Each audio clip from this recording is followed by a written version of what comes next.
Olá pessoal, aqui é Eduardo Coelho, professor de História, passando aqui para a gente fazer uma avaliação sobre uma pesquisa eleitoral visando a eleição presidencial de 2026. Porém, antes, lembrando, 25 de maio, Dia Mundial da África, e é dever nosso, de brasileiros, de lembrar o papel do povo negro no Brasil, na história do Brasil, na construção da sociedade e da cultura brasileira.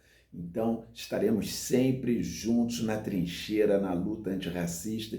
Fica aqui o nosso carinho, o nosso abraço fraterno para todo o povo negro do Brasil, afrodescendente. Estaremos sempre na luta, na trincheira, por uma democracia social. Mas voltando aqui na pesquisa, o presidente Lula, ele vence todos os seus adversários e os mais competitivos são da extrema-direita, é o que aponta o levantamento da Paraná Pesquisas. Então, divulgado na sexta-feira, 24 de maio, o levantamento diz que o Lula derrota Michele Bolsonaro e Tarcísio de Freitas, ambos políticos de extrema-direita. O presidente Luiz Inácio Lula da Silva ele aparece como vitorioso para as eleições presidenciais contra Michele, contra Tarcísio, e ele aparece com 36,6% das intenções de voto, diante de 33% da Michele Bolsonaro, a ex-primeira-dama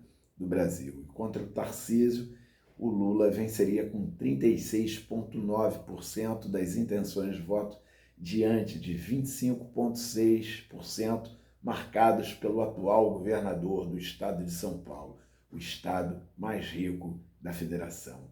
Então, o levantamento baseou-se em cerca de 2.020 entrevistas, ou seja, passou de 2.000 entrevistas, é uma entrevista grande, né, uma pesquisa grande, e foram dados coletados em 27 estados entre os dias 27 de abril e 1º de maio. E a margem de erro é de 2,2 pontos percentuais e nível de confiança é de 95%. Foram levantados cenários de segundo turno entre esses três competidores. E o presidente Lula vence dos dois competidores. O Lula, no segundo turno, ele tem 42% diante da Michele Bolsonaro com 40,1%. E o Lula, com 41,7%, ele vence o Tarcísio de Freitas com 36,6%.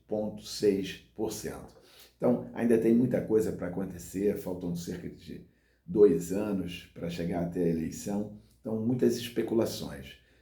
Fala-se que o Bolsonaro jamais apoiaria a sua esposa, a ex-primeira-dama Michele, até porque ele tem lá os seus traumas do passado, quando ele fez a sua esposa, sua ex-esposa, Rogéria Bolsonaro, que é a mãe dos seus 3 filhos mais velhos e que problemas emocionais tiveram que se separar e aí o Bolsonaro fez o Carlos Bolsonaro candidato para disputar com a mãe, então tem essa questão toda aí familiar, que o Bolsonaro não gosta muito de misturar as coisas, e o Tarcísio pode ter uma eleição tranquila para São Paulo, para o governo de São Paulo, uma reeleição, e poderia ser um risco ele colocar aí o seu futuro político em jogo, concorrendo à presidência do Brasil. Vale lembrar que o Valdemar da Costa Neto, ele aposta muito as suas fichas na Michele Bolsonaro, né? Ele quer fazer a Michele Bolsonaro ser candidata a presidente. Porém, o próprio Valdemar já deu inúmeras declarações públicas, onde ele coloca, ele, né, presidente nacional do PL, partido do Bolsonaro, que quem vai decidir o candidato em 2026 vai ser o Bolsonaro, porque o Bolsonaro é que tem os votos na urna. Lembrando que o Bolsonaro está inelegível até 2030, portanto, não poderá concorrer à eleição ou qualquer cargo público em 2026. Né? Então, e existe também a possibilidade, alguns bastidores dizem que o Bolsonaro poderia indicar um de seus filhos para sair como candidato, E o que se comenta mais é que seria o Flávio Bolsonaro, que é o filho mais velho, carinhosamente apelidado de 01. Então, é isso. Se você gostou desse conteúdo, você coloca aqui tua opinião, o que você está achando aí dessas especulações, você comenta aqui, você curte esse vídeo, você compartilha para a gente sair da bolha e fazer esse nosso trabalho crescer cada vez mais avançando. Então, até lá!